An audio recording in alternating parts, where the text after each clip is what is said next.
Variety pets సిటీనే hot spot.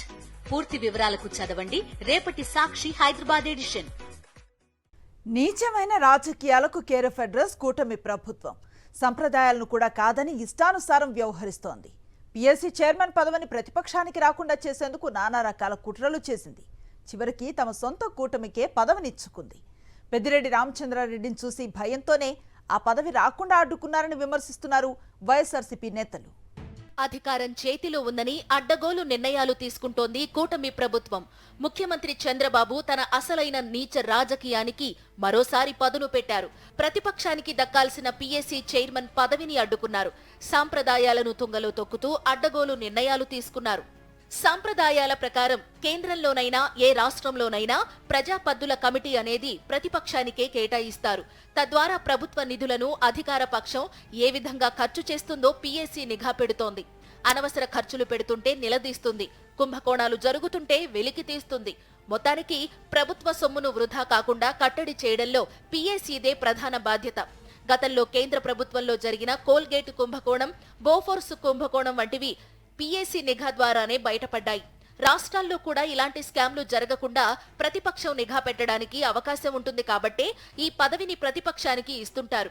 కానీ ఇక్కడి ముఖ్యమంత్రి మాత్రం అలా చేయలేదు. నీచమైన కుట్రలు, కుతంత్రాలతో రాష్ట్రాన్ని తన సొంతానికి వాడుకునే చంద్రబాబు తన స్కామ్లు బయటకు రాకుండా చేసేందుకు పీఎస్సీ చైర్మన్ పదవి వైఎస్ఆర్సీపీకి రాకుండా కుట్ర పన్నారు.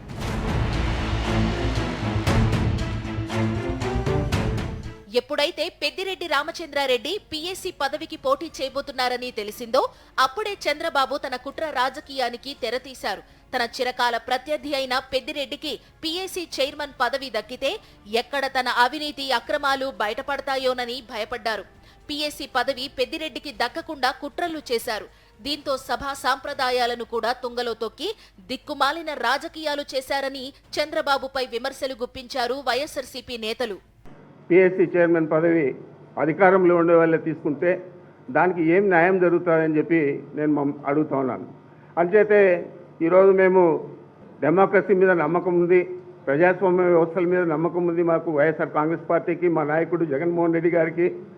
మరి జగన్మోహన్ రెడ్డి గారు అక్కడ ప్రతిపక్ష సభ్యుడి హోదా, ప్రతిపక్ష నాయకుడి హోదా అడిగితే కూడా ఇచ్చే పరిస్థితి లేకుండా ఉంది ఈ ప్రభుత్వం.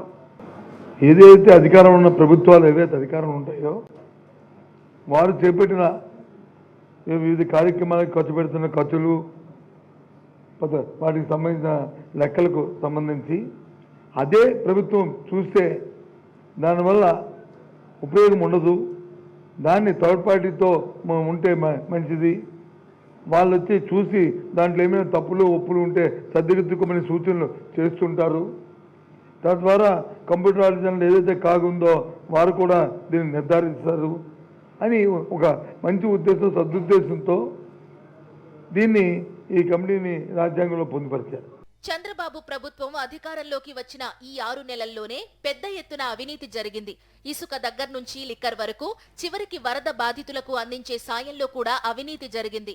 అలాంటి అవినీతి అక్రమాలన్నీ పీఎస్సీ చైర్మన్ పదవిలో ఉండే ప్రతిపక్ష నాయకులు ఎక్కడ బయట పెడతారోననే భయంతోనే వైఎస్ఆర్సీపీకి ఆ పదవి రాకుండా చంద్రబాబు అడ్డుకున్నారు. వాస్తవానికి 1966 నుండి ప్రతిపక్షానికే పీఎస్సీ చైర్మన్ పదవిని ఇవ్వటం అనేది సాంప్రదాయంగా ఉంది.